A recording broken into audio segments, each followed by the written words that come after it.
네, 본부가정 여러분 안녕하십니까? BBC 성경연구반 성경 66권 개요 시리즈, 오늘은 54번째 시간 야고보서를 우리가 함께 살펴보시겠습니다. 지난주에는 저희가 봉사대 관계로 업로드를 하지 못했고요.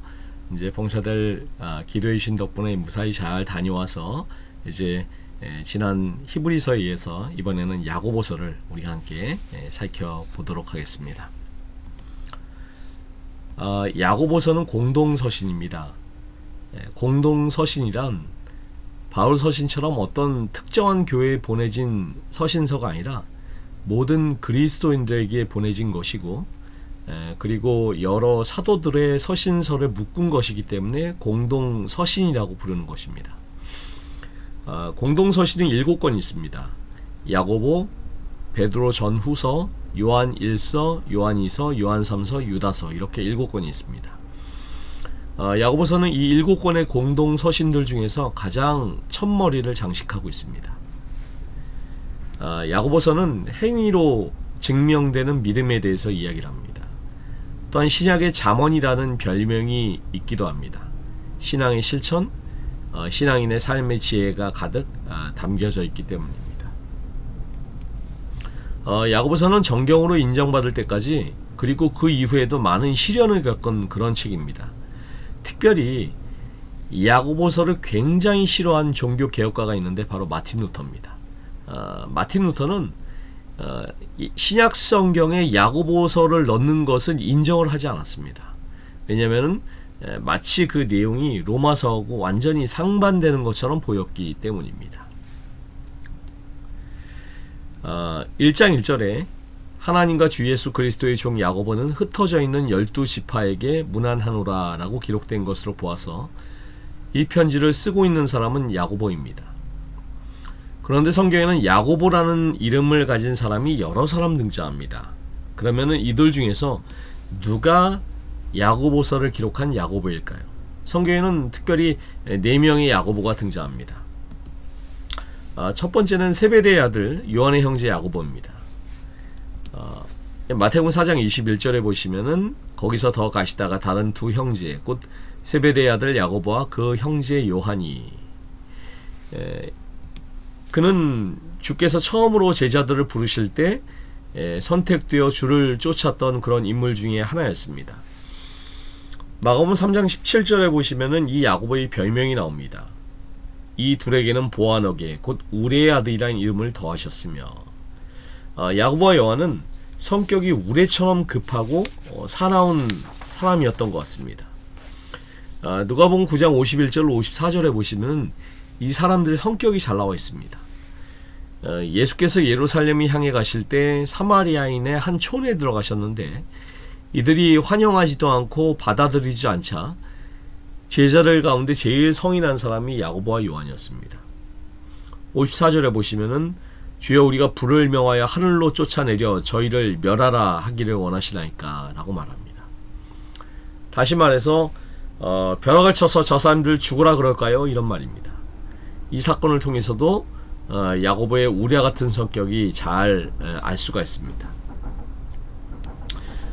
사도행전 12장 1절 2절을 통해서 야고보의 최후의 모습을 우리가 발견하게 됩니다. 그때 헤롯 왕이 손을 들어 교회 중 몇 사람을 해하려 하여 요한의 형제 야고보를 칼로 죽이니. 야고보의 순교 장면이 나와 있습니다. 이때가 주 44년쯤인데 초대교회 가운데 헤롯에 의해 발생한 최초의 순교자가 바로 사도 야고보입니다. 이 사도 야고보는 대단히 훌륭하고 충성스러운 예수 그리스도의 제자였습니다. 그러나 사도 야고보가 야고보서의 저자일 가능성은 매우 희박합니다. 왜냐하면 너무 일찍 순교했기 때문에 야고보서를 기록할 시간이 전혀 없었다는 사실입니다. 두 번째로 알페오의 아들 야고보가 있는데요. 이 사람은 작은 야고보로 부릅니다. 제자들 가운데 야고보가 둘이 되기 때문에 이 두 사람을 각각 구별하기 위해서 그렇게 불렀습니다. 작은 야고보에 대한 기록은 그렇게 많지 않고 두어 곳에 이제 발견이 되는데요. 마태복음 10장 2절로 3절에 보시면은 12사도의 이름은 이러하니 알페오의 아들 야고보와 다데오 이렇게 되어 있고요. 사도행전 1장 13절에는 들어가 저희 요한은 다락에 올라가니 알페오의 아들 야고보가 다 거기 있어 라고 기록합니다. 마가의 다락방에 모였던 명단에도 그 이름이 들어가 있습니다. 칼빈은 야고보서의 저자가 알페오의 아들 작은 야고보일 것이라고 주장을 합니다. 그러나 이 알페오의 아들 야고보가 저자라는 객관적인 증거를 찾는 것은 많이 어렵습니다. 만약에 이 사람이었다면 야고보서의 첫머리에 주의 사도된 나 야고보는 이렇게 소개했을 텐데 전혀 그런 소개가 없습니다. 세 번째는 유다의 아버지 야고보가 있습니다. 누가복음 6장 16절에 보시면은 야고보의 아들 유다와 및 예수를 파는 자들 가론 유다라. 사도행전 1장 13절에 보시면은 들어가 저희 요한은 다락에 올라가니 야고보의 아들 유다가 다 거기 있어. 이 기록을 보시면은 유다의 아버지로 야고보가 나오는데 이 야고보도 성경적 근거가 없어서 이 책의 저자라고 할 수가 없는 것입니다. 네 번째로 예수님의 형제 야고보가 있는데요. 마태복음 13장 55절에 보시면 이는 그 목수의 아들이 아니냐, 그 모친은 마리아, 그 형제들은 야고보, 요셉, 시몬, 유다라 하지 않았느냐. 예수님의 이복 형제입니다. 같은 내용이 마가복음 6장 3절에도 소개되어 있는데 이 형제들은 처음에는 예수님을 구세주로 신뢰하지 못하고 있었습니다. 요한복음 7장 2절로 5절에 보시면은 유대인의 명절인 초막절이 가까운지라 그 형제들이 예수께 이르되 당신의 행하신 일을 제자들도 보게 여기를 떠나 유대로 가소서, 스스로 나타나길 구하면서 묻혀서 일하는 사람이 없나니 이 일을 행하려 하거든 자신을 세상에 나타내소서 하니 이는 그 형제들이라도 예수를 믿지 아니함이로라. 3절의 이 말씀은 되게 고상한 표현 같지만은 이것은 이야기입니다. 당신이 메시아라면 왜 집에만 파묻혀 있습니까? 나가서 한번 드러내 보십시오. 이런 말입니다.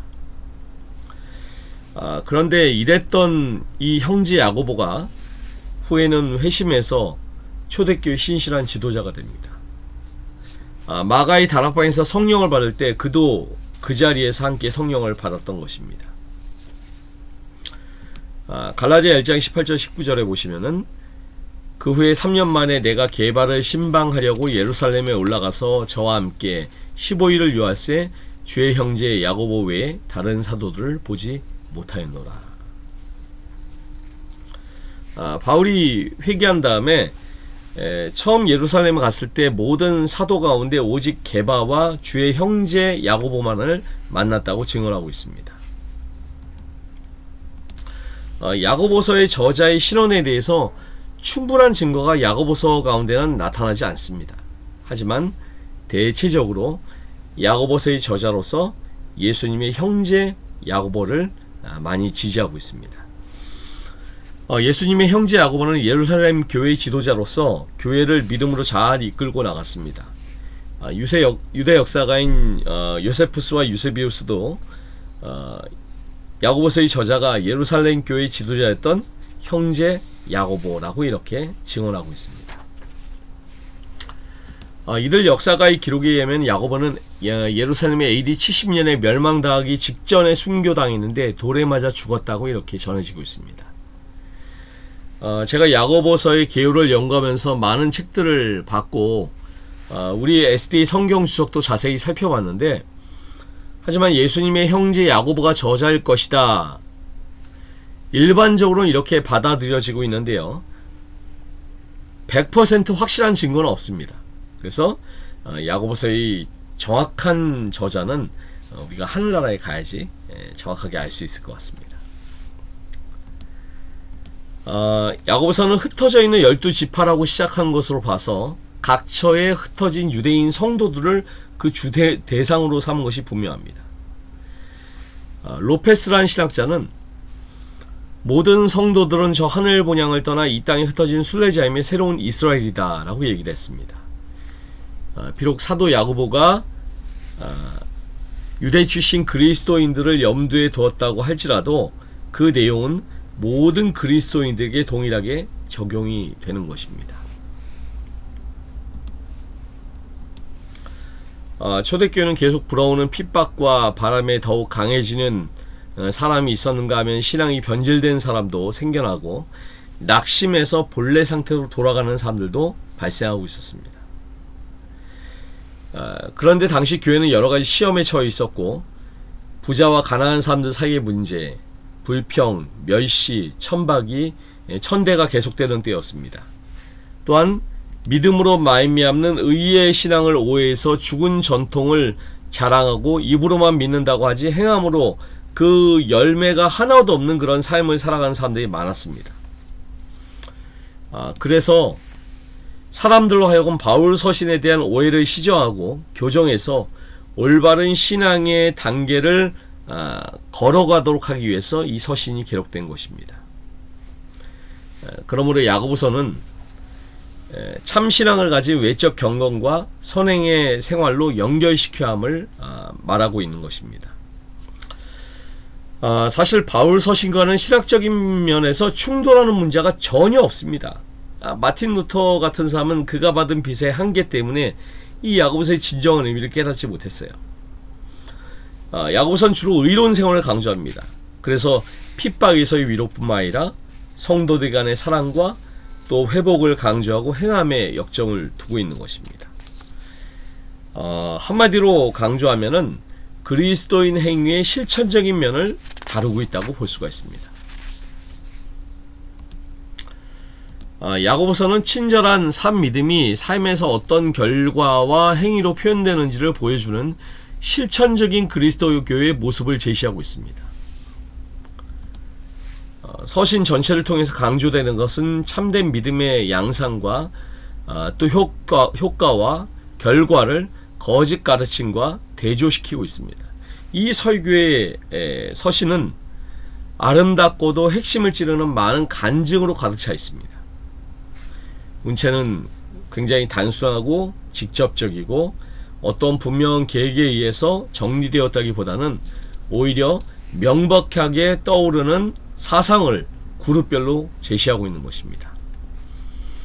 야고보는 그 마음속에 떠오르는 대로 여러가지 주제들을 취급하면서 그의 충만한 정서가 넘쳐 흐르도록 자유롭게 이 말씀을 기록한 것입니다. 야고보서를 보시면은 한 가지 주목할 점 중에 하나는 예수님의 산상설교와 매우 비슷한 점을 발견할 수 있다는 것입니다. 그것을 정리한 목록이 다음과 같은데요. 제가 다 읽어드리지 않겠지만은 이 성경절을 한번 찾아서 비교를 한번 해보시길 바라겠습니다. 1장 1절부터 18절은 환난 중에 반대하는 믿음을, 인내하는 믿음을, 1장 19절부터 5장 6절은 행함으로 온전케 되는 믿음을, 또 5장 7절부터 20절은 죄의 재림까지 믿음으로 살라, 이것을 강조하겠습니다. 그래서 야고보서의 핵심 구절은 2장 17절에 이와 같이 행함이 없는 믿음은 그 자체가 죽은 것이다 라는 것입니다. 야고보서는 행함이 있는 믿음을 강조한 서신입니다. 간결하고 수수하면서도 열정적이고 단호합니다. 이 서신의 목적은 교리가 아니라 실천에 있기 때문입니다.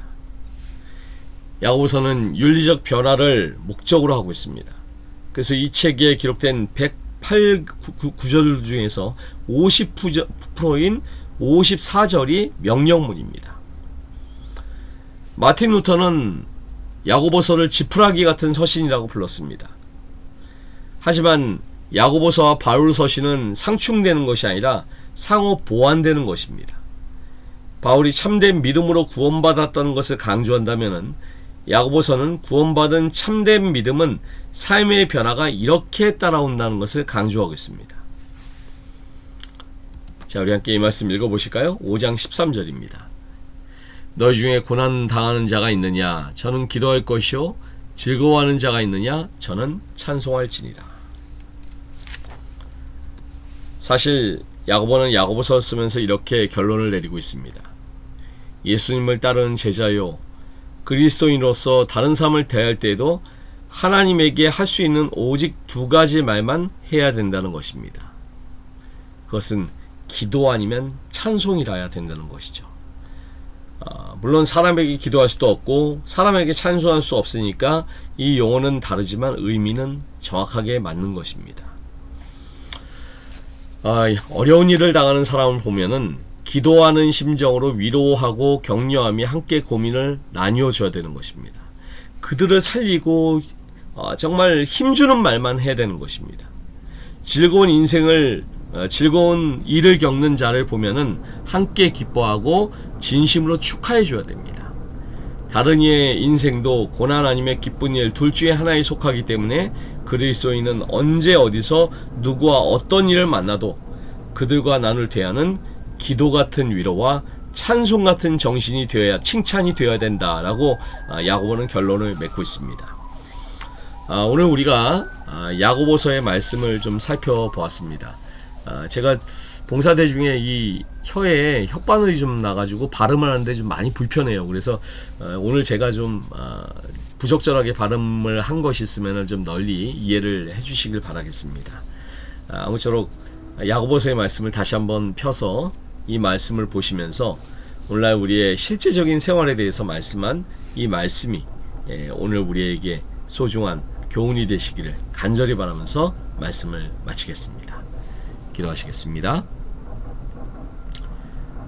사랑의 아버지 하나님, 오늘은 54번째 시간으로 야고보서에 대해서 공부하였습니다. 마틴 루터는 지푸라기 서신이라고 이 야고보서를 폄하했지만은 이 책은 하나님의 사랑과 더불어서 하나님의 그 사랑을 받은 우리들이 어떻게 살아가야 될지에 대한 귀한 교훈의 말씀을 저희에게 주셨습니다.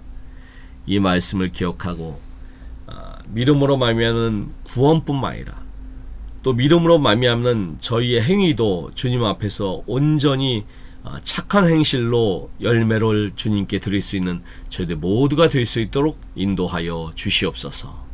우리를 사랑하시는 예수님의 이름으로 간절히 기도드리옵나이다. 아멘.